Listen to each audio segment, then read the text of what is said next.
Fourth year का कर दिया। आवाज़ ठीक है? ओके सर, आवाज़ ठीक है।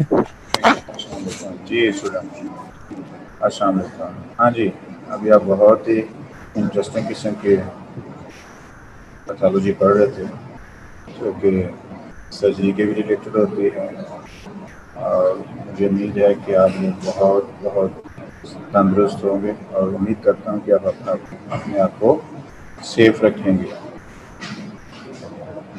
जी, आज का जो सर्जरी के हवाले से डिस्कशन होगी उसमें पीडियाट्रिक सर्जरी है। पीडियाट्रिक सर्जरी और अडल्ट सर्जरी में डिफरेंस क्या है कि पीड्स में कुछ चीज़ें बहुत स्पेसिफिक हैं। एनाटॉमिकली अगर देखा जाए तो बच्चों की total surface area body small है एज़ कम्पेयर टू अडल्ट, लेकिन प्रॉब्लम भी थोड़े से स्पेसिफिक हैं जो कि बच्चों में इनकाउंटर होते हैं और हम लोगों को फेस करने पड़ते हैं। उनमें कुछ हैं जो बहुत इम्पॉर्टेंट हैं जिनको आज हम डिस्कस करेंगे वन बाय वन। उनमें एक लिस्ट है, लिस्ट ये है आपके सामने स्क्रीन पे। इसमें है कंजेनिटल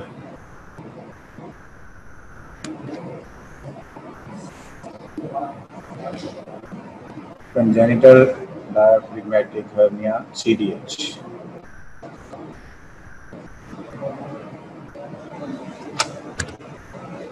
फिर इसोफेजियल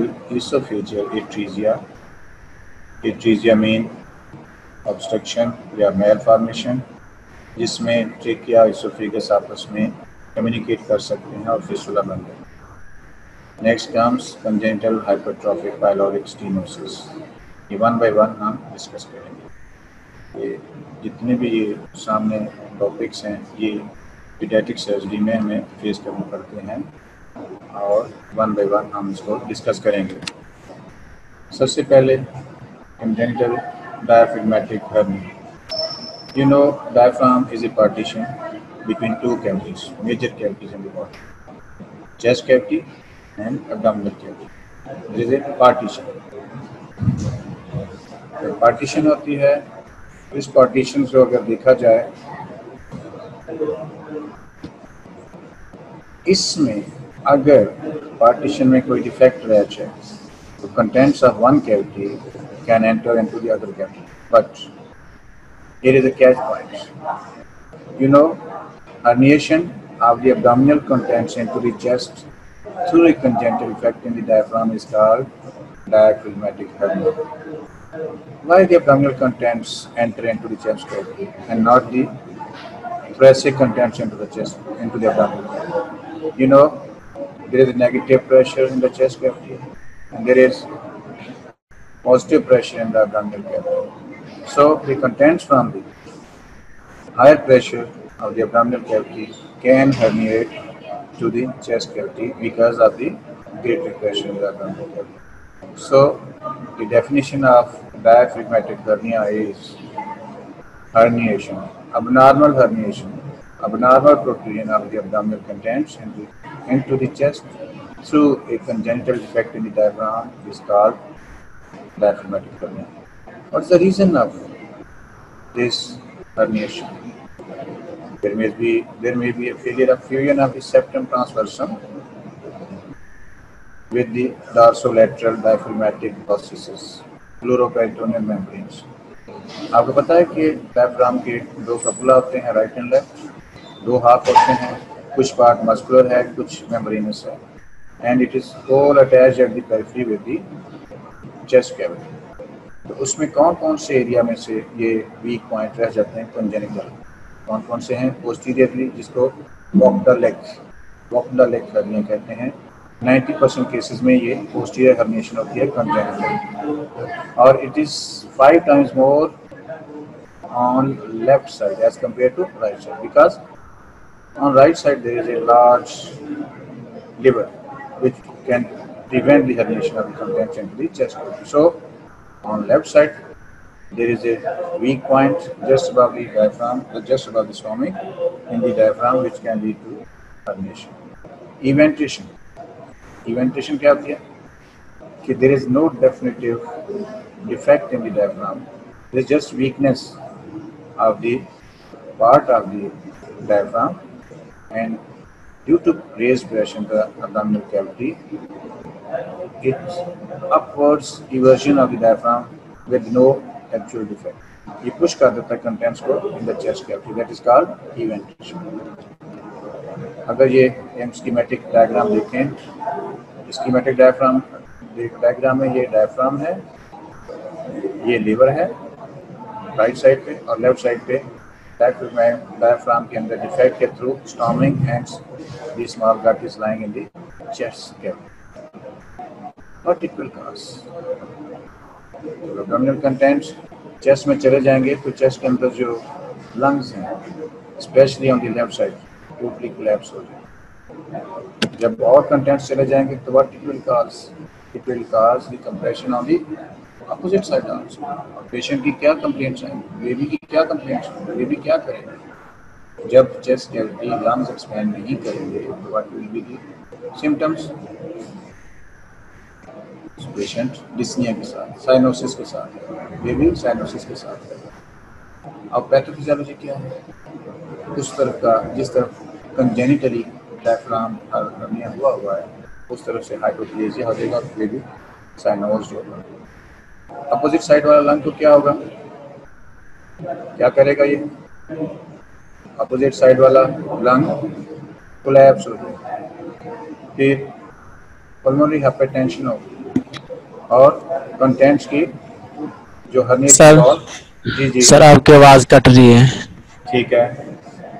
अगर कंटेंट्स हैं अब्डोमिनल वॉल, अब्डोमिनल कैविटी के जो कंटेंट्स चले गए हैं चेस्ट कैविटी में, अगर जो अपर्चर है, ओपनिंग है डायफ्राम में, वो अगर स्मॉल होगी, कंटेंट्स ज़्यादा चले जाएंगी तो क्या होगा, ब्लड सप्लाई कंप्रोमाइज होगी और इसकी वजह से इस्कीमिया हो जाएगा जो वॉल हर्निएट की गई है into the chest cavity. Diagnose कैसे करेंगे, एंटीनेटल पीरियड में मदर किसके साथ प्रेजेंट होगी, polyhydramnios mean excess amount of glycol. फिर अल्ट्रासाउंड हमें बता देगा, अल्ट्रासाउंड में चेस्ट कैविटी के अंदर लंग्स की बजाय अब्डोमिनल कंटेंट्स पड़े होंगे. फिर जब बेबी बर्थ हो जाती है उसके बाद सीवियर केसेस होंगे तो पेशेंट हमारे पास किसके साथ आएगा, रेस्पिरेटरी डिस्ट्रेस के साथ, साइनोसिस के साथ, और may be in last stage gasping में होगा. जब सीवियर हाइपोक्सिया हो जाएगा तो बेबी गैस्पिंग के साथ हमारे पास आएगा.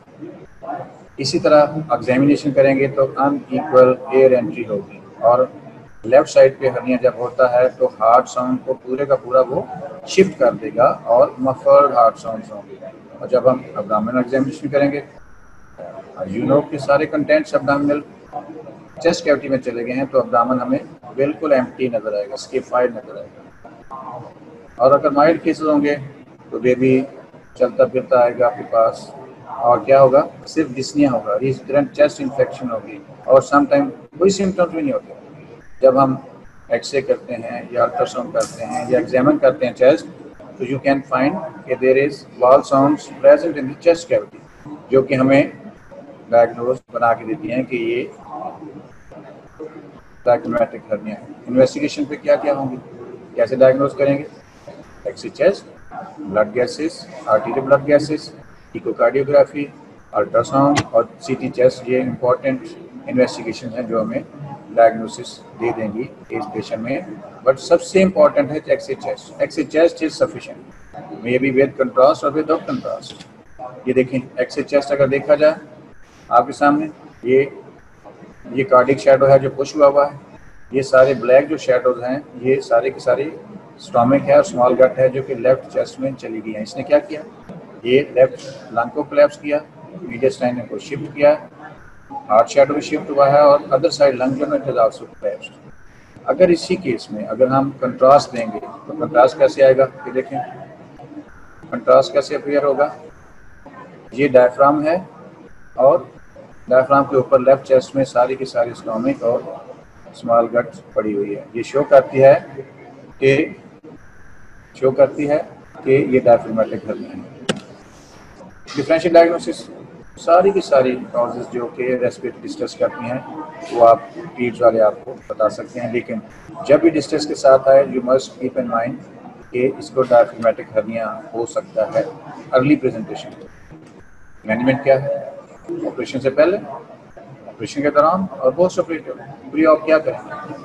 आपको पता है इंटेस्टाइन जब आप पड़ी होंगी चेस्ट कैविटी में पेशेंट बेबी जो बार बार वॉमिट करेगा तो उसको सबसे पहले डिकम्प्रेस करना है, नेज़ोगैस्ट्रिक ट्यूब डालें, NG फॉर नेज़ोगैस्ट्रिक ट्यूब, ताकि स्टोमिक जो है वो डिफ्लेट हो जाए, उसके कंटेंट्स बाहर आ जाए और स्टोमिक छोटा हो जाए। फिर एंडोट्रेकियल इंटुबेशन करनी पड़ती है और वेंटिलेट करना पड़ता है क्योंकि बेबी की रेस्पिरेशन नहीं हो रही। फिर IV फ्लूइड, बेबी को वार्म भी रखना है और उसको न्यू नर्सरी ICU में रखना पड़ता है। फिर ऑपरेशन में क्या करते हैं? अब जो कंटेंट्स जिस डिफेक्ट के थ्रू अब्डामन से चेस्ट में गए हुए हैं, एब्डामिनल अप्रोच से अब्डामिनल ऑपरेशन करके अब्डामन के थ्रू जाके इंसिजन दे के खोलते हैं, खोल के कैविटी के अंदर जो कंटेंट्स गए हुए हैं चेस्ट में उनको रिड्यूस किया जाता है वापस अब्डामिनल कैविटी में, और फिर वो जो डिफेक्ट है उसको रिपेयर कर दिया जाता है। एक थीमेटिक डायग्राम है इसमें, ये अगर हम अब्डामन को खोलें तो ये स्टोमिक, ये कंटेंट्स ऊपर गए हुए हैं इंटेस्टाइन चेस्ट में, जब हम इसको वापस लेके आते हैं तो ये डिफेक्ट नज़र आता है डायफ्राम में, और जब डिफेक्ट नज़र आता है तो कंटेंट्स रिड्यूस करने के बाद डिफेक्ट को क्लोज किया जाता है। ठीक, ये एक वीक पॉइंट है, प्राइमरी क्लोजर वीक पॉइंट है। इसके ऊपर क्या किया जाता है? मैश। मैश मीन कोई प्रोस्थेटिक वोवन मैश जो है ना, क्लोरीन मैश, या उसमें एक कंपोजिट मैश होता है, एक तरफ उसकी क्लोरीन की होती है दूसरी डेक्रॉन की होती है ताकि इंटेस्टाइन के साथ उसके एडिशंस ना, तो ये इस तरीके से पेशेंट को ट्रीट किया जाता है। फिर पोस्ट ऑपरेटिव इसकी मैनेजमेंट बहुत ज़रूरी है क्योंकि सारा कुछ अब आपने एब्डोमिनल कंटेंट्स वापस मंगवाए हैं, एब्डोमिनल कैविटी छोटी है तो वहाँ पे प्रेशर बढ़ सकता है, तो इसलिए पोस्ट ऑपरेटिवली पेशेंट को वेंटिलेटर पे रखना पड़ता है। और अदर कंजेनिटल एनोमली में से इसोफेजियल एट्रेसिया मीन इसोफेगस कंजेनिटली जब वो डेवलप हो रही होती है, अगर उसकी कंटिन्यूटी ब्रेक हो जाए तो ये ब्रेक कंटिन्यूटी मीन्स कि उसकी नर्विंग होगी है, proximal part of oesophagus is not connecting with the distal part and with the stomach. ये सिर्फ एट्रेसिया नहीं है, सम टाइम क्या होता है ट्रिकिया और इसोफेगस आपस में फिस्टुला बना देते हैं। ये हम वन बाय वन डिस्कस करेंगे। डेफिनेशन क्या है? इसोफेजियल एट्रेसिया मीन इंटरप्शन और डिसकंटिन्यूटी है इनकी प्रॉक्सिमल डिस्टल पार्ट में इसोफेगस में, और ट्रेकियोइसोफेजियल फिस्टुला में एक अबनॉर्मल कम्युनिकेशन बनती है। नॉर्मली तो अलग अलग दोनों ट्यूब्स हैं, लेकिन जब वो कंजेनिटल एनोमली हुई दोनों ट्यूब डेवलप हो रही थी, आपस में उसकी कंटिन्यूटी डिस्टर्ब हुई और उसने कम्युनिकेशन विद द ट्रेकिया बना दी। और इसोफेजियल एट्रेसिया में भी प्रेजेंट विद और विदाउट ट्रेकियोइसोफेजियल फिस्टुला, और इट में प्रेजेंट विद और विदाउट इसोफेजियल एट्रेसिया। इटियोलॉजी क्या है? जब ये कंजेनिटल डेवलपमेंट हो रही होती है फोरगट में, प्रिमिटिव फोरगट में, उस वक्त इनकम्प्लीट जो पार्टीशन है उसमें प्रॉब्लम आ जाती है कंजेनिटल डेवलपमेंट में, इसकी वजह से वो कंटिन्यूटी गेन नहीं करता और एट्रेसिया हो जाता है। ये डिफरेंट फॉर्म्स हैं, सबसे ज़्यादा देखो ये वाली फॉर्म है 85%। प्रॉक्सिमल इसोफेगस टोटली ब्लाइंड है और डिस्टल इसोफेगस ने ट्रेकिया के साथ फिस्टुला बना दिया। तो इसके बाद दोनों एंड ब्लाइंड हैं, प्रॉक्सिमल और डिस्टल इसोफेगस, दरमियान में कोई कंटिन्यूटी नहीं है। इसी तरह एक और है जिसमें प्रॉक्सिमल ब्लाइंड एंड ने कम्युनिकेट कर लिया ट्रेकिया के साथ और डिस्टल ब्लाइंड है। और दूसरी तरफ क्या है, ये लास्ट वाले में देखें जरा कि ये बड़ा ट्रिकी सा है कि इसोफेगस की कंटिन्यूटी भी ठीक है लेकिन उसने एक कम्युनिकेशन बना दी ट्रेकिया के साथ, और इस तरह सारे के सारे कंटेंट्स इसोफेगस के कहाँ जाते रहते हैं इनटू द ट्रेकिया, और repeated attacks of aspiration pneumonia होते रहते हैं। पैथोफिजियोलॉजी, जब एट्रेसिया है तो बेबी स्वालो नहीं कर सकेगा, जब स्वालो नहीं करेगा उसमें डिहाइड्रेशन हो जाएगी और उसको हाइपोग्लाइसेमिया हो जाएगी। प्रॉक्सिमल ऑब्स्ट्रक्शन है, जब ऑब्स्ट्रक्शन होगी तो बार बार उसकी सारे कंटेंट्स जो भी उसको हम ट्रीट करवा रहे हैं वो कहाँ जाएंगे? एस्पिरेट करते हैं और एस्पिरेशन निमोनिया हो जाएगी। डिस्टल अगर फिस्टुला है तो रिगर्जिटेशन ऑफ एसिड की होती रहती है स्टमक की किसमें, लंग्स के अंदर, और क्या करेगा, सीवियर निमोनिया काज करेगा। फिर डायग्नोसिस कैसे कर सकते हैं, पेशेंट एंटीनेटल लाइफ में मदर को पॉलीहाइड्रोमियास होता है, क्यों, वो जो सर्कुलेशन है एमनियोटिक फ्लूइड की के स्वालो करना, स्टमक में जाना, अब्जॉर्ब होना और थ्रू दी गैस्ट्रोइंटेस्टाइनल ट्रैक्ट उसकी अब्जॉर्प्शन होना, और इस तरह से वो सर्कुलेशन कंटिन्यू रहती है। लेकिन जब ऑब्स्ट्रक्शन होगी तो जितना भी एमनियोटिक फ्लूइड होगा वो उसकी रीअब्जॉर्प्शन नहीं होगी और एक्सेस अमाउंट ऑफ कलेक्शन हो जाएगी, जिसको पॉलीहाइड्रोमियास कहते हैं। एक्सेसिव सैलिवेशन कि बेबी स्वालो नहीं कर रहा, जो भी उसका अपना सलाइवा है वो बार बार स्पिट करता है, और कफिंग, चोकिंग, साइनोसिस सारी उसकी सिम्प्टोमेटोलॉजी में आ जाएगा। फिर निमोनिया बार बार बेबी को होगा, छोटा बेबी है 2-3 बार का, बार बार मदर लेके आती है, इसको तो बार बार चेस्ट इन्फेक्शन होती है। तो क्या करेंगे, अगर हम ट्राई करेंगे नेज़ोगैस्ट्रिक ट्यूब पास करने की तो हम नहीं पास करेंगे। जब एक्सरे कराया जाएगा तो एक्सरे में क्या होगा कि जो ट्यूब डाल के देख रहे हैं वो ट्यूब आगे जाएंगे वहीं क्वाइट अप होती जाती है। कंट्रास्ट स्टडी करनी नहीं चाहिए, क्योंकि अगर उसका ट्रिकिया के साथ होगा कम्युनिकेशन तो it will cause harm to the lungs. ठीक है, जब भी कोई कंजेंटल एक एनॉमली मिले तो बाकी एनॉमलीज के लिए हमें सर्च करना चाहिए। इसका एक निमोनिक है वेक्टर मीन वर्टिब्रा की इफेक्ट देखो, इनोरेक्टर देखो, कार्डियक एनॉमलीज देखो, ट्रिकिया, इसोफेगस, रीनल, ये सारी की सारी देखना चाहिए कि ये एक के अलावा बहुत सारे केसेस में 50% केसेस में जब एक एनॉमली आए तो अदर एनॉमलीज भी पॉजिटिव होने का चांस होता है। इसलिए वंस यू फाइंड कि एक कंजेंटल एनॉमली है, लुक फॉर द अदर।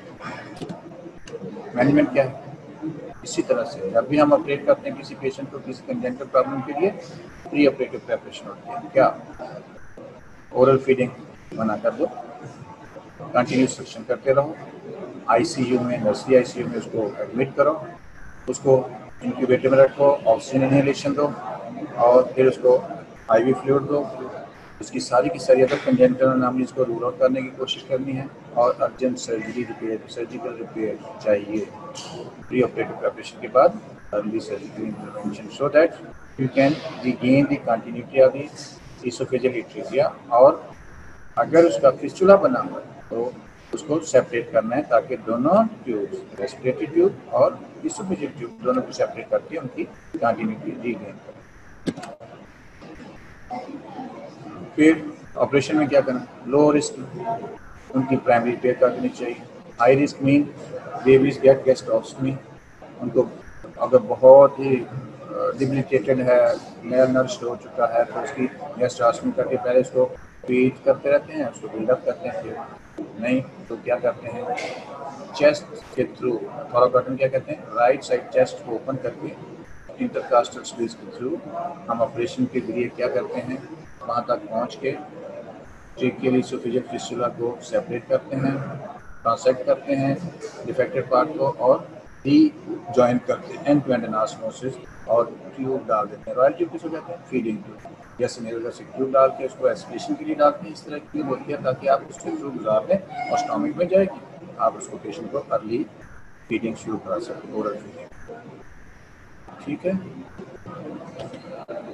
फिर कॉम्प्लिकेशन क्या हो सकती है, वही एक सर्जरी की अपनी कॉम्प्लिकेशन है, एनेस्थीसिया की कॉम्प्लिकेशंस हैं, और जहाँ आपने रिपेयर किया दोनों को जोड़ा आपस में, दोनों ट्यूब्स को, वहाँ एनास्मोसिस बनाया, वो क्या हो सकता है, लीक हो सकता है। फिर अगर आपने रिपेयर किया दोबारा से आपस में रीजॉइन कर सकता है, उसको रिकरेंट ट्रेकियोएसोफेजियल फिस्टुला कहते हैं। ट्रेकियोमलेशिया, जो आपने जहाँ पे ट्रेकिया को सेपरेट किया इसोफेगस से, वहाँ वो एरिया वीक हो जाता है, ट्रेकियोमलेशिया वो एरिया इतना वीक हो जाता है कि विद रेस्पिरेशन कोलैप्स हो जाता है, उसकी जो कार्टिलेज रिंग होती हैं वो वीक हो जाती है, जिसकी वजह से उसको हम कहते हैं ऑस्टियोमलेशिया, ट्रेकियोमलेशिया। ये कॉम्प्लिकेशन में क्या है, अगेन अनास्मोसिस स्ट्रक्चर बन जाता है, जहाँ पे आपने कंटिन्यूटी रिगेन की थी, अनास्मोसिस किया था, वहाँ पे क्या हो सकता है, स्ट्रक्चर मीन नेडमिंग। और समटाइम ऐसा होता है कि कंजेनिटल उसकी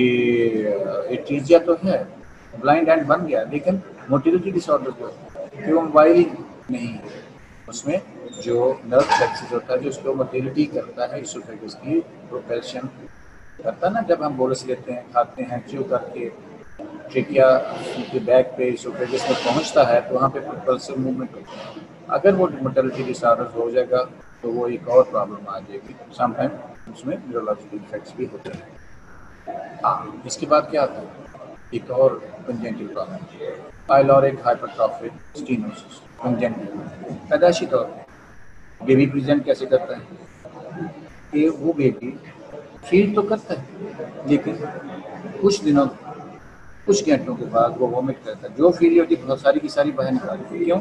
स्टोमक में वो फील तो कर लेता है, भर लेता है, और उससे आगे पाइलोरिस जो है ना वो स्टीनोज है, तंग है, वहाँ से वो यूरिनम में नहीं जाता, स्मॉल गट में नहीं जाता, अब्जॉर्प्शन नहीं होती, डाइजेशन नहीं होती, और रिपीटेड वो वॉमिटिंग करता है।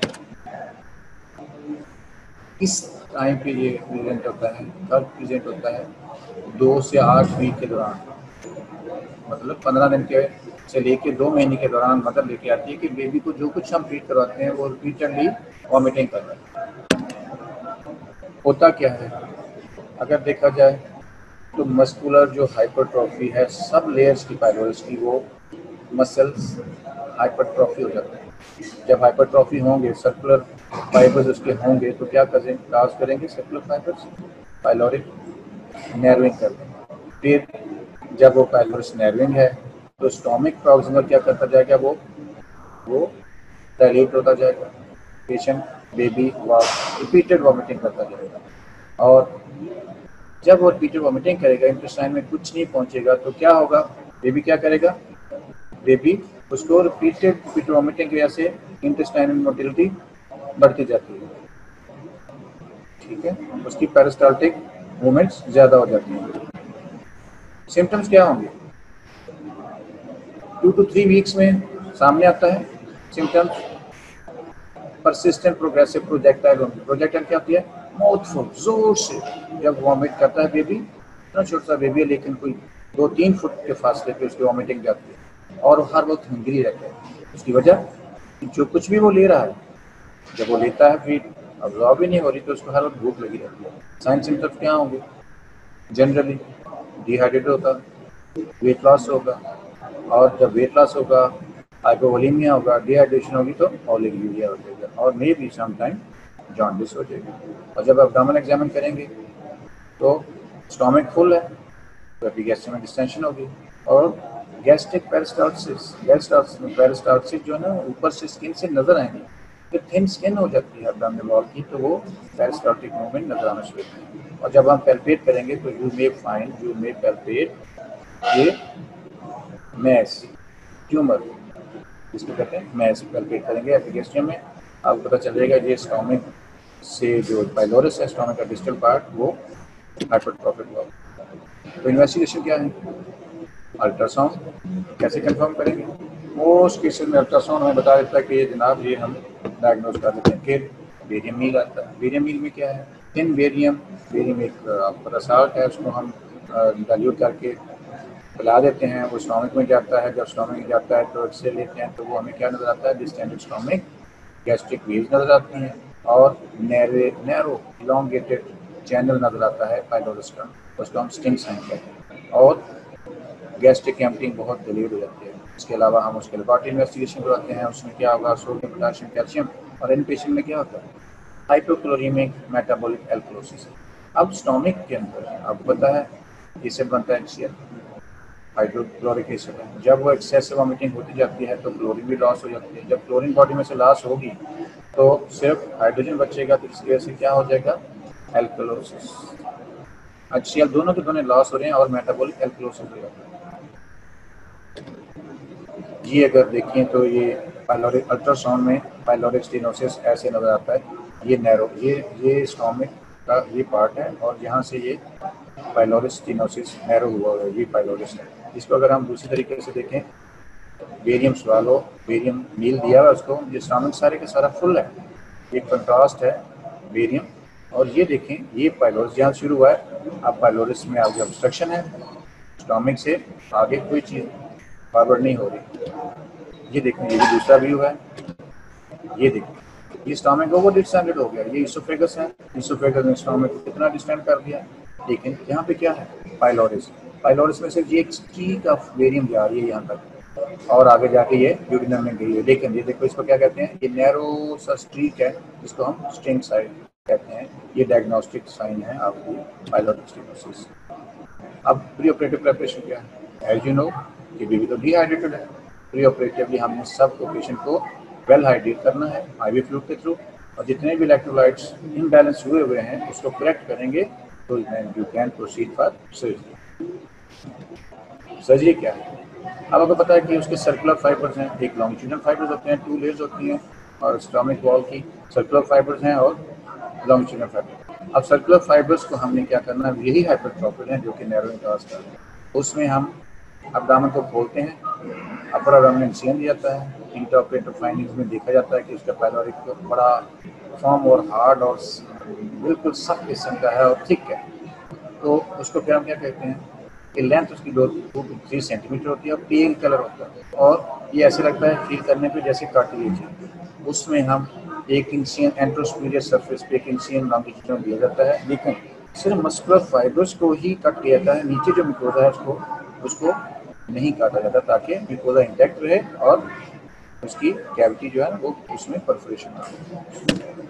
ये ऐसे है स्कीमेटिक एक डायग्राम है, क्या शो करती है। ये अगर हम कट सेक्शन देखें तो ऐसा है, लॉन्गिट्यूडनल सेक्शन देखें तो ये है। ये देखें ये फाइबर कितने थिक हैं, ठीक है। ये सर्कुलर फाइबर है। सर्कुलर फाइबर्स में हम अगर ऐसे इंसिजन दें एंट्रोस्पीरियर सरफेस पे तो इसमें सिर्फ मस्कुलर फाइबर्स को हमने कट किया, उसका मिकोजा उसको इंटैक्ट रहना चाहिए।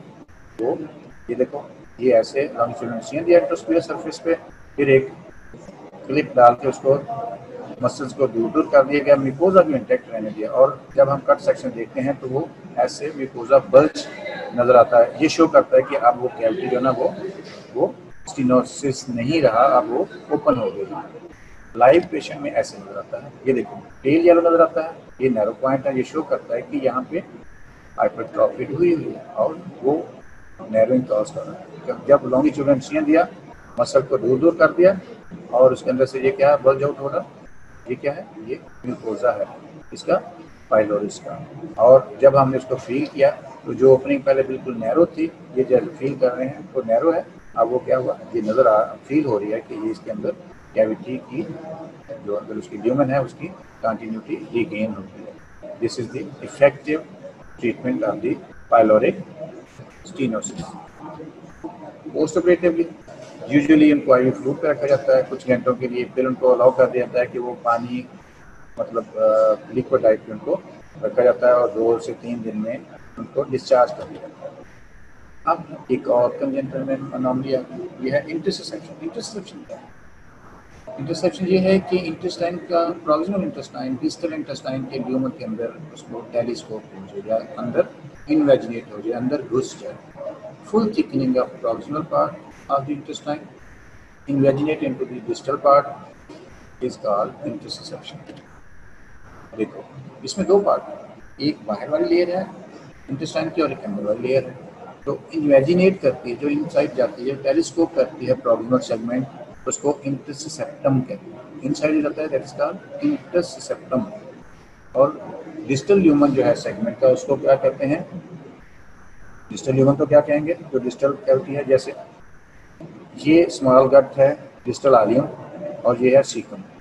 कैसे, ये देखो अपेंडिक्स लगी हुई है इसके, ये डिस्टल आइलियम एंटर हो गई into the distal part of this proximal part of this, जो डिस्टल आइलियम का पार्ट है ये लार्ज गट या सीकम के अंदर इन्वेजिनेट कर गया। ये जो इन्वेजिनेट किया हुआ पार्ट है इसको क्या कहते हैं, इंटरसेप्टम। और जिसके अंदर उसने इन्वेजिनेट किया है वो उसको इंटरसिपिएंट कहते हैं। जैसे रेसिपिएंट नहीं होता, इंटरसिपिएंट। ये 2 इसकी नेम है जो कि आपको याद रखना है, इंटरसेप्टम और इंटरसिपिएंट, ठीक है। Second most cause of acute abdominal pain in children following appendicitis. Appendicitis first cause है पेन की acute, लेकिन उसके बाद इंटरसेप्टम बिल्कुल टिपिकली ऐसे प्रेजेंट करता है जैसे acute abdomen हो। acute abdomen क्या होता है, patient present with acute abdominal pain, vomiting और abdominal distension। तो ये जो इंटरसेप्टम है ये 3 महीने से लेकर 2 साल की उम्र तक ये पेशेंट प्रेजेंट होते हैं। इटियोलॉजी इसकी क्या है? मोस्टली इडियोपैथिक, किसी को नहीं पता कि 90% इडियोपैथिक के बगैर वजह के एक पार्ट दूसरे पार्ट में टेलिस्कोप हो जाता है। लेकिन some time most common cause में देखा गया है कि मैकल्स डायवर्टिकुलम अगर हो तो जब मूवमेंट होती है स्मॉल गट की तो मैकल्स डायवर्टिकुलम पार्ट वाला जो गट होती है वो दूसरी डिस्टल गट में इन्वेजिनेट कर देता है। फिर सम टाइम अदर पॉसिबिलिटीज़ भी हैं कि ओलिप्स हो सकते हैं इंटेस्टाइन के अंदर, जो कि जब मोटिलिटी होती है तो वो एक पार्ट दूसरे पार्ट में टेलिस्कोप हो जाता है। हीमेंजियोमास हो सकते हैं, लिम्फोमा, ये छोटी छोटी अदर काज हैं, लेकिन सबसे most common cause is unknown idiopathy. अब इन्वेजिनेटिव सेगमेंट क्या क्या कहते हैं, पैथोलॉजिकल क्या कहते हैं कि जो प्रॉक्सिमल पार्ट है वो आहिस्ता आहिस्ता मोटिलिटी से डिस्टल पार्ट में टेलिस्कोप हो जाता है। मिजेंट्री और वेसल्स जब चली जाती हैं उसके अंदर तो वो स्क्वीज हो जाती हैं और इसका क्या होता है, वीनस कंजेशन हो जाती है। जब वीनस कंजेशन हो जाती है तो वो नैरो कर देता है इंटेस्टाइन को। पेशेंट किस तरह प्रेजेंट करते हैं? इंटेस्टाइनल ऑब्स्ट्रक्शन के साथ। कौन कौन सी टाइप्स होती हैं? स्मॉल गट टू स्मॉल गट, मतलब इंटेरोएंटेराइटिस, इंटेरोएंटेरिक, इंटेरोकोलिक और कोलोकोलिक। तीन जगहों पे स्मॉल गट में और स्मॉल गट लार्ज गट में, लार्ज गट में अगर चली जाए, ये तीन साइड से जहाँ पे हो सकता है। और पेशेंट कैसे प्रेजेंट करता है? Severe abdominal pain, colicky pain, cramping pain, otherwise baby healthy नजर आ रहा है लेकिन स्वेयर पेन के साथ है। फिर drawing the legs up during the pain, episodic, after some time the child becomes lethargic, weak हो जाता है, कमजोर होता है, इतनी सीवियर पेन होती है। उसके साथ क्या होता है? जाहिर है जब वो टेलिस्कोप हो जाती है तो इस्कीमिक पेन, सेकंड क्या होता है, वो नैरोइंग होगी उसका लियमन, तो पेशेंट कंटिन्यूस वॉमिटिंग शुरू कर देता है। फिर उसका कंटेंट जब पास नहीं करेंगे तो कॉन्स्टिपेशन के साथ प्रेजेंट होगा। और कुछ बच्चों में क्या होता है कि वो जो टेलिस्कोप हुआ है पार्ट, तो जो स्मॉल गट अंदर गई हुई है वो इस्कीमिक होना शुरू हो जाती है और उसका मिकोजा शेड होना शुरू हो जाता है। जब मिकोजा शेड होगा तो it will pass into the distal gut, और बेबी कैसे आएगा हमारे पास? माँ कहेगी आके, जनाब ये तो dark blood stained stool pass कर रहा है, इसको करंट जेली लाइक स्टूल कहते हैं। और सम टाइम क्या होता है, यही जो इंटरसेप्शन है ये एक मैस की शक्ल में हमें फील होता है जब अब्डोमिनल एग्जामिनेशन करते हैं। ये देखो कि बेबी कैसे होता है, कोलिकी डोमिनेंट पेन की ऐसे अपनी टांगे पेट के साथ लगा रहता है, ये जैसे एक इसमें टेडी बियर में दिखाया गया। फिर उसका स्टूल ऐसा होगा और जब हम एग्जामिनेशन करेंगे तो राइट साइड अब्डोमेन में हमें सॉसेज शेप मैस फील होगा। ये शो करता है कि स्मॉल गट लार्ज गट के अंदर हुई है। ये एक छोटा सा स्कीमेटिक शो किया कि ये चीज़ें अगर बच्चे में अगली एज में अगली प्रेजेंट करते हैं, 2 साल तक इनकी प्रेजेंटेशन होती है, तो उनमें हमने अब्डोमिनल एग्जामिनेशन करना बहुत ज़रूरी है ताकि आप डायग्नोज कर सकें। और इन्वेस्टिगेशन क्या क्या हो सकती है अब्डोमिनल एक्स-रे? तो इतना ज़रूरी नहीं है कि आपको शो करेगा कि अब्डोमिनल एक्स-रे आपको शो कर देगा, ठीक है, लेकिन अगर हम उस बेबी का अल्ट्रासाउंड करें तो वो हमें बता सकता है। फिर जब हम इंटरसेप्शन को देखेंगे तो उसमें एक रेडियोग्राफ में हमें टारगेट साइन नज़र आता है, क्रेसेंट साइन नज़र आता है, लीवर एज साइन आता है। ये सारे के सारे छोटे साइन हैं। अभी हम एक्सरे में आपको समटाइम पेशेंट बेबी में एक्सरे नॉर्मल भी नज़र आ सकता है। ये देखिए इसमें अगर हम देखें तो ये टारगेट साइन नज़र आ रहा है।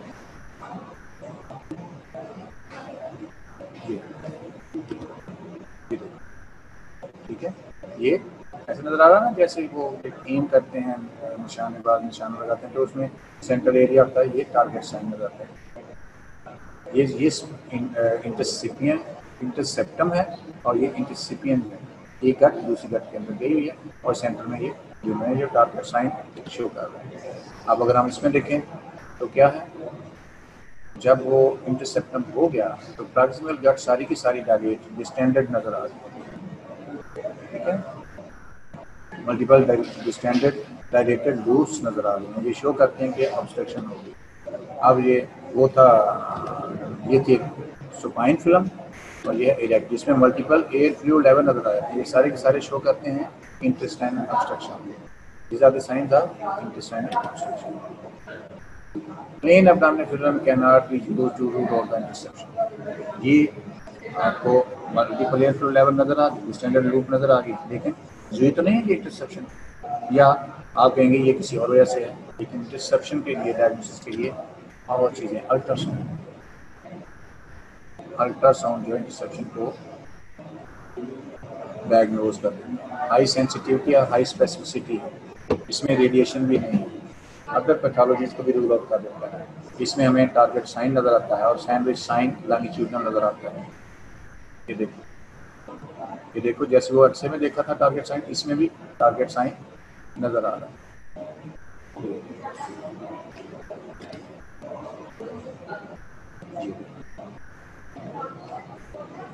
ठीक है, ये अल्ट्रासाउंड की फाइंडिंग में से है।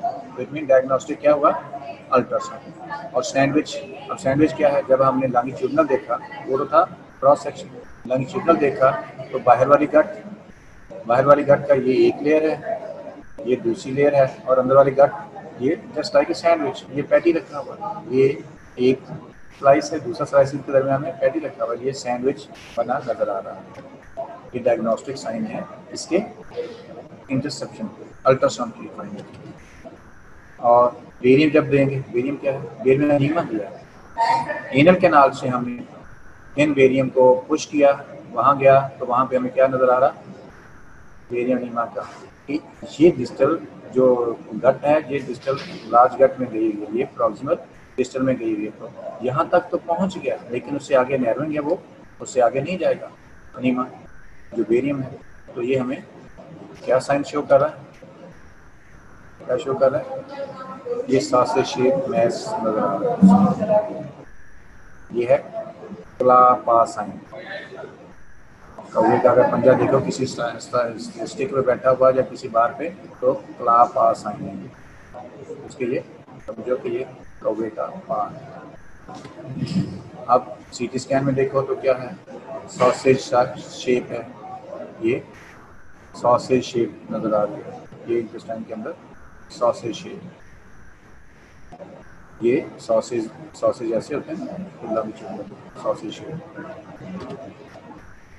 अब मैनेजमेंट क्या है, डायग्नोज करना, डायग्नोसिस बेबी या एब्डोमिनल पेन के साथ आए, अर्ली एज में आए, 2 से 3 साल की एज में एब्डोमिनल पेन सीवियर के साथ, और उसके स्टूल में करंट जेली टाइप स्टूल आ रहे हों, ब्लड स्ट्रीम स्टूल आ रहे हों, तो आपको सस्पिशन होना चाहिए कि इस बेबी को इंटरसेप्शन हो सकता है।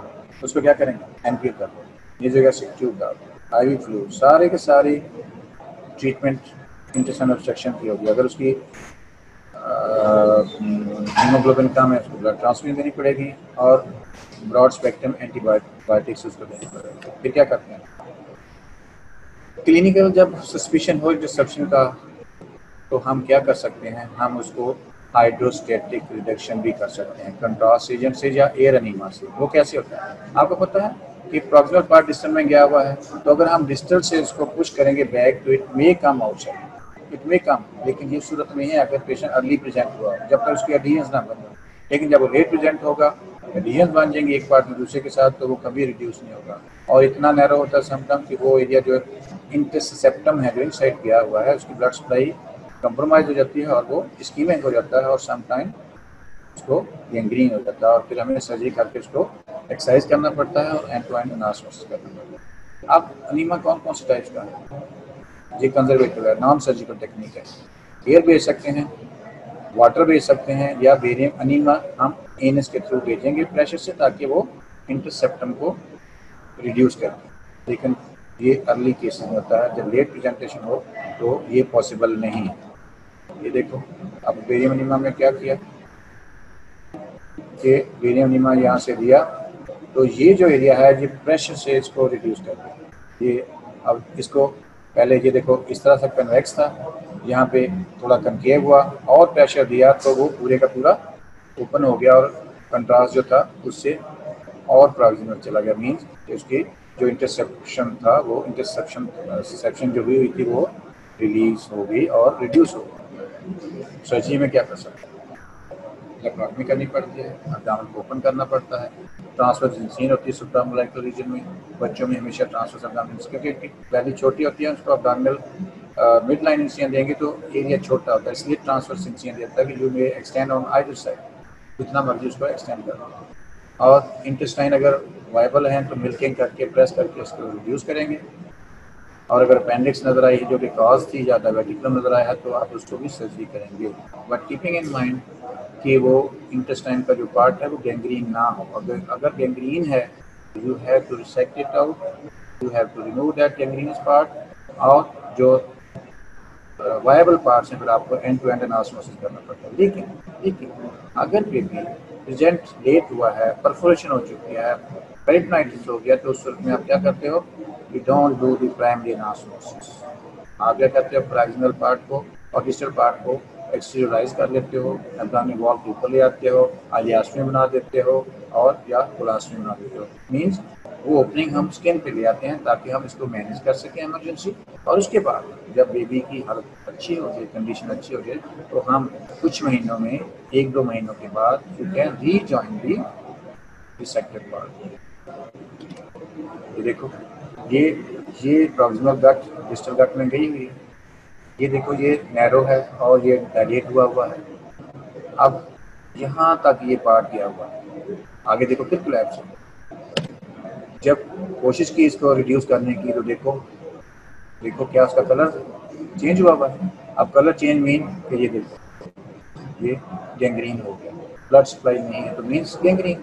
अब क्या किया, यहाँ से और यहाँ से इस पार्ट को गैंग्रीन को निकाल दिया, और जो वो एरिया था उसको जो रिसेक्टेड एंड से दोनों को आपस में रीजॉइन कर दिया गया। इसको कहते हैं एंड टू एंड, एक एंड दूसरे एंड के साथ एनास्मोसिस कर दिया ताकि कंटिन्यूटी रीगेन करें।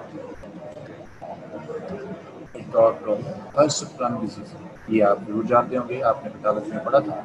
हर्शस्प्रांग डिजीज क्या होता है कि एनल कैनाल की जो नर्व प्लेक्सस है, गैंग्लियन है नर्व प्लेक्सस की, वो पार्ट ए गैंग्लियन होता है, उसमें कंजेनिटली मेल फॉर्मेशन होती है गैंग्लियन की, उसको ए गैंग्लियनिक पार्ट कहेंगे। एनल कैनाल का क्या होता है, जब गैंग्लियन नहीं है, नर्व्स नहीं है, तो वो एरिया जो कि नॉर्मली डायलेट होना चाहिए, पेरिस्टाल्टिक मूवमेंट गुजर के डायलेट होना चाहिए, वो डायलेट नहीं होता, वो नैरो रहता है, और प्रॉक्सिमल कंटेंट जो होते हैं वो पास नहीं करते। जब पास नहीं करेंगे तो क्या होगा, एब्डोमिनल डिस्टेंशन होना शुरू हो जाएगा।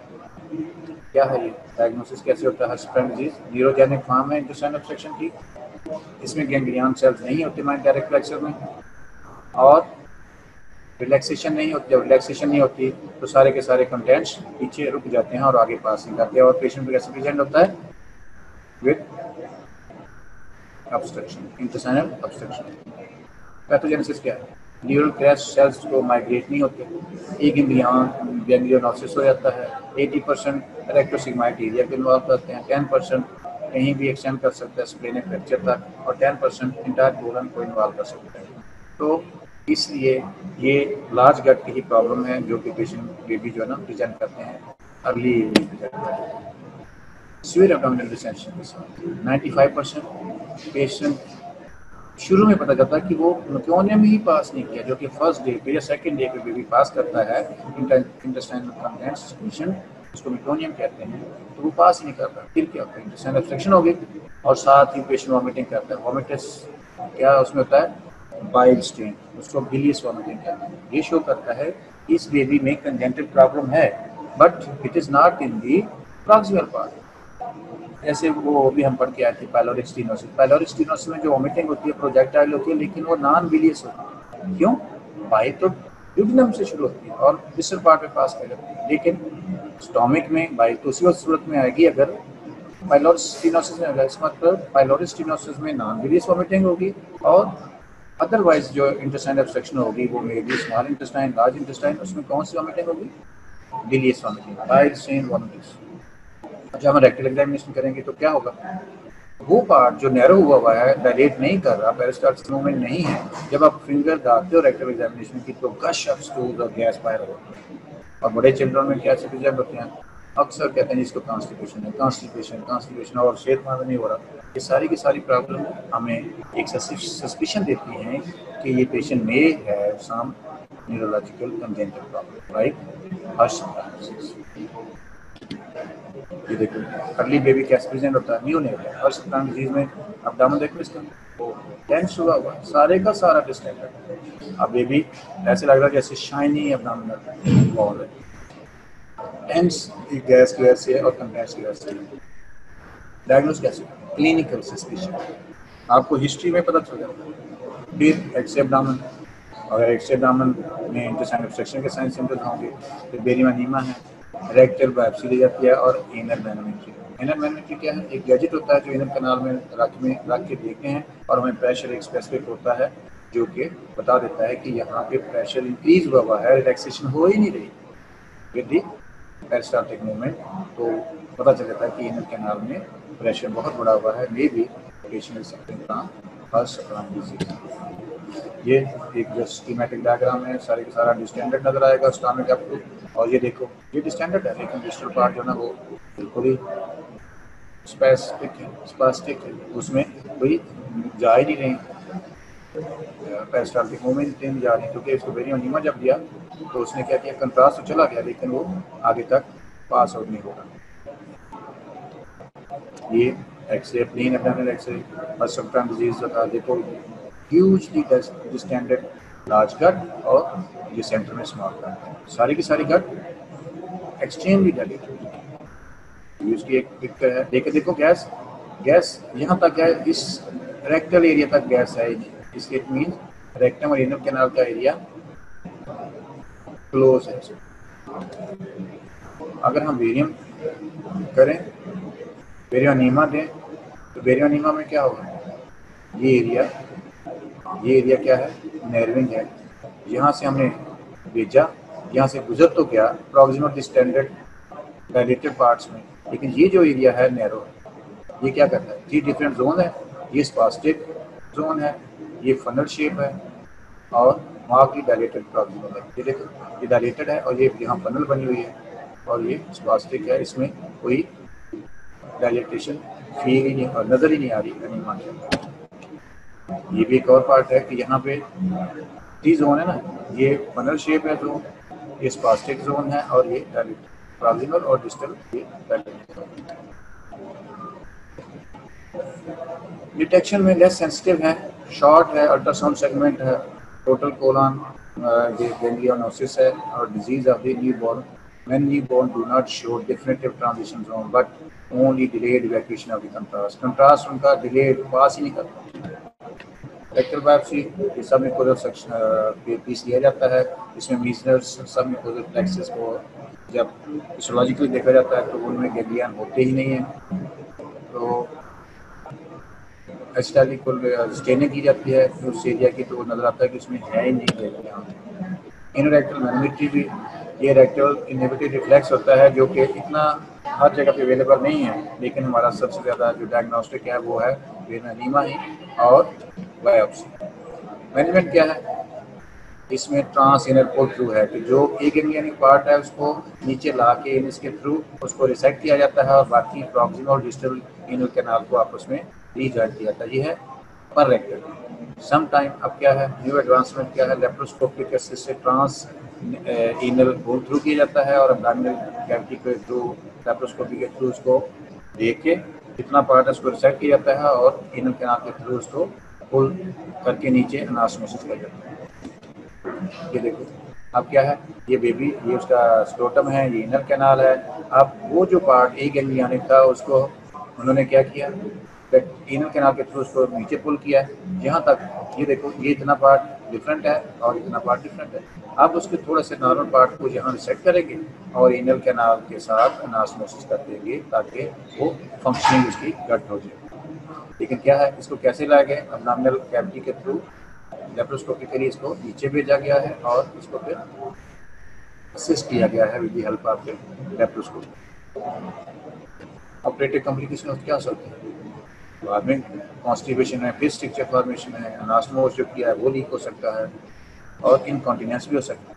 जहाँ आपने नासमस किया बेबी की वो भी नॉन फंक्शनिंग है और सारे के सारे कंटेंट ऑटोमेटिकली उसके निकल जाते हैं।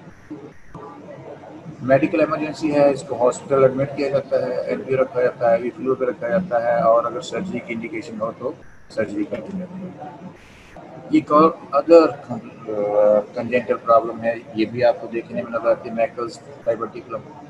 एक और पॉक्टिंग होती है जो कि डिस्टल आइलिया में होती है। इसका इसका फार्मूला है 2। ये देखिए, ये स्मॉल कट है, ये स्मॉल कट के साथ ये आउट पॉक्टिंग हुई हुई है। इसकी डिफरेंट साइज हो सकते हैं। ये 2 feet proximal from the ileocecal junction, 2% लोगों में होता है। 2 देखो found in 2% of the population. Symptoms क्या सकते हैं, सिम्टोमेटाइसिस कैसे होती है, 2% पीपल इसमें इफेक्ट होते हैं।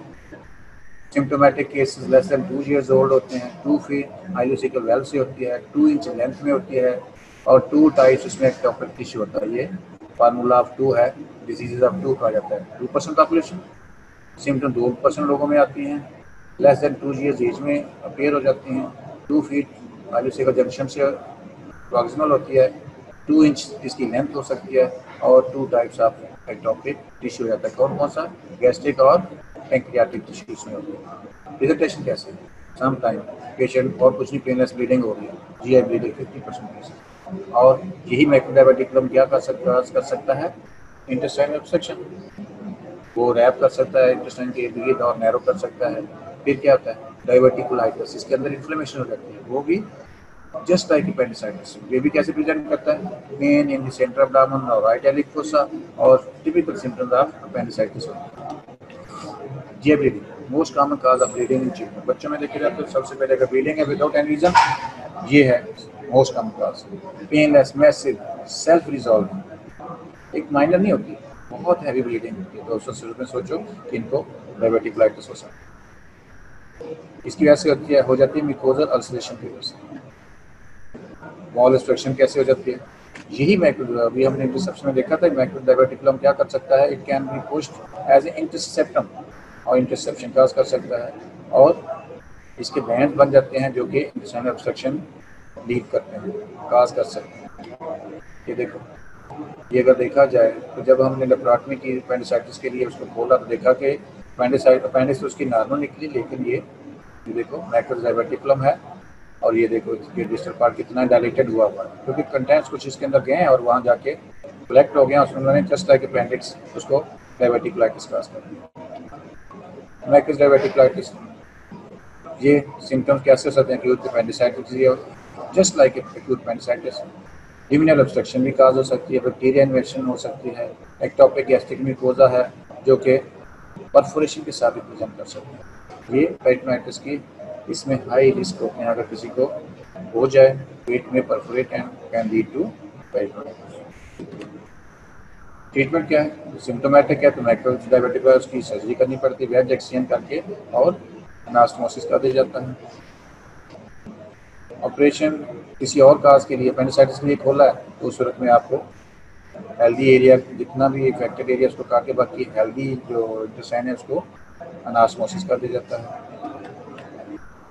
एक और कॉम्प्लिकेशन, एक और कंजेंटल मैलफॉर्मेशन है एनोरेक्टल मैलफॉर्मेशन। एनोरेक्टल मैलफॉर्मेशन क्या है, एनएस और रेक्टम आपस में मिले नहीं है, इसके ये थोड़ा सा लंबा है, इसलिए हम इसकी जो देखते हैं कि बेबी में कहते हैं कि कंजेंटल इसकी एनएस ही नहीं बनी, जब एनएस नहीं बनेगी तो ऊपर वो इम्परफोरेट एनएस कहते हैं। इम्परफोरेट एनएस के लिए फिर क्या करना पड़ता है, अर्ली ऑपरेशन करना पड़ता है। सम टाइम सिर्फ एक मेम्ब्रेन होती है तो उसको इंसाइज करते हैं तो परफोरेशन वो एनएस बन जाती है, नहीं तो हमें फॉर द टाइम बीइंग उसकी क्लॉस्टमी करनी पड़ती है और बाद में उसको एनल कैनाल करानी पड़ती है। इसमें लो और हाई है, हाई में वही मैंने बता दिया, लो है तो उसमें हमें इसका डायग्नोसिस बड़ा मुश्किल होता है। क्लिनिकली देखें तो वहाँ पे सुराख ही नहीं होता, सुराख नहीं होता तो छोटा सा डिम्पल होता है, डिम्पल नहीं होता तो छोटी सी एक स्ट्रीक सी होती है और बेबी का वो एरिया शाइनी नज़र आ रहा है। ये देखो अब क्या किया कि उसका एक्सरे किया लेटरल व्यू में बेबी का, तो ये सारी की सारी रेक्टम में ये गैस गई लेकिन ये बाहर नहीं आ रही, ये उन्होंने एक मार्कर रखा हुआ, जो एक्सरे किया तो ये देखो जस्ट एक मेम्ब्रेन है जो दोनों के दरमियान में हाइल है।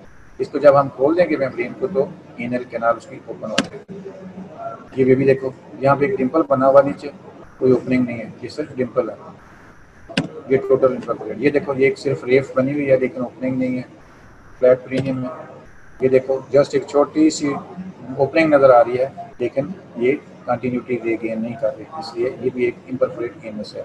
ये छोटा सा फिस्टुला बना, ये एक छोटी सी स्टिकिंग की, लेकिन टोटली बंद है, इसको खोलेंगे तो ये बन जाएगा। ये अगर हम स्कीमेटिक डायग्राम देखें तो ये कम से कम समटाइम क्या होता है, ब्लैडर के साथ इसकी कम्युनिकेशन होती है, वो फिस्टुला बना देता है। फिर क्या है, एसोसिएटेड मैलफॉर्मेशन और भी बहुत सारी हैं, वो भी हमें देखना पड़ेगी। सर्जिकल ट्रिप में भी देखो हमने क्या किया, हमने इसमें भी क्या किया कि नहीं कर सकते तो हमने इसको एक प्रॉक्सिमल को गट को बाहर लिया, स्टूल पास करा, डिस्टर्ब को ऐसे लिया है, बाद में इसको हम रीजॉइन करेंगे। जी, इंटेस्टाइनल मैलफॉर्मेशन भी ऐसे है, लेकिन जो हमारे लिए इम्पोर्टेंट है वो वही है कि मेल रोटेशन हो जाए। तो उस सूरत में अब बताएं मुझे कि कोई किसी किस्म का कोई questions, any questions regarding, it's a lengthy subject, लेकिन हमें इनके बारे में थोड़ी थोड़ी इंफॉर्मेशन हो जाए तो we can diagnose, early diagnose करके you can refer the patient to a pediatric surgeon so that you can help the parent for the pediatric problems. जी, any problem, any question? Mustafa, hello.